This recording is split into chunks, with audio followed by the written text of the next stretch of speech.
అయితే నైట్ టిఫిన్కి తీసుకెళ్తాను బయటకు అన్నాడు. సర్లే అని చెప్పి బయటకు వెళ్ళాము. వెళ్తే అక్కడ టిఫిన్ వచ్చేసి నాకు పెసరట్టు తినాలనిపించింది.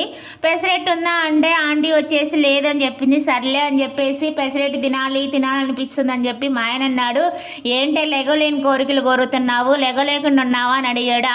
ఉన్నాను 5వ నెల అన్నాను.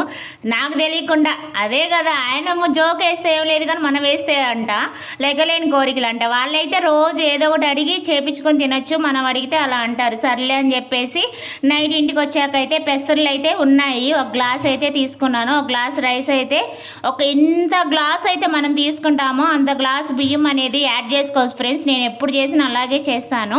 ఇంకా నైట్ అయితే నానబెట్టుకొని మార్నింగ్ లేవగానే మిక్సీలో అయితే మిక్సీ పట్టేసుకోవడమే. మిక్సీలో పండు మిరపకాయలు ఉంటే వేసుకోండి, ఒక 5-6, అండ్ అల్లం ముక్క అండ్ ఒక ఆనియన్ తీసుకొని చిన్న చిన్న ముక్కలు కట్ చేసుకొని వేసుకోవాలి. అండ్ కొంచెం జీలకర్ర ఉంటే కొత్తిమీర కానీ కరివేపాకు కానీ కూడా వేసుకోండి, టేస్ట్ బాగుంటుంది. ఇంకా అన్ని కొంచెం ఉప్పు వేసుకోవాలి, రా ఉప్పు వేసుకోండి, అప్పుడు టేస్ట్ వచ్చింది అనమాట. మిక్సీ పట్టేసుకొని ఒక 5 నిమిషాలు అయితే పక్కన పెట్టుకొని చట్నీ ప్రిపేర్ చేసుకుందాం.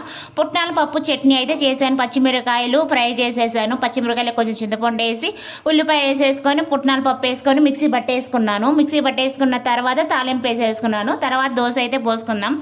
ఈ పెసర దోశ ఏంటో తెలియదు కానీ మా మామయ్య గారికి హెల్త్ బాగాలేనప్పుడు ఎక్కువ చేసేదాన్ని ఫ్రెండ్స్. అసలు ఎలా చేసుకున్నా బాగుండిద్ది. దీంతో ఎన్ని రకాలుగా మనం చేసుకొని తినచ్చా తెలుసా.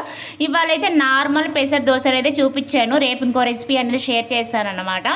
నీరెస్లీ చాలా అంటే చాలా బాగుంది. నాకు తినాలన్న ఆశ కూడా కోరిక కూడా తృప్తి కూడా తీరిందన్నమాట. మా ఆయన ఆఫ్టర్నూన్ వచ్చి అంటున్నాడు, తృప్తి తీరిందా అని. అవును, ఏదైనా చేసుకోవాలి అనుకున్నప్పుడు చేసుకొని తినాలి. రేపటి రోజు మన కాదు ఉంటామో పోతామో ఈ రోజులను బట్టి ఎవరికి తెలుసు ఫ్రెండ్స్.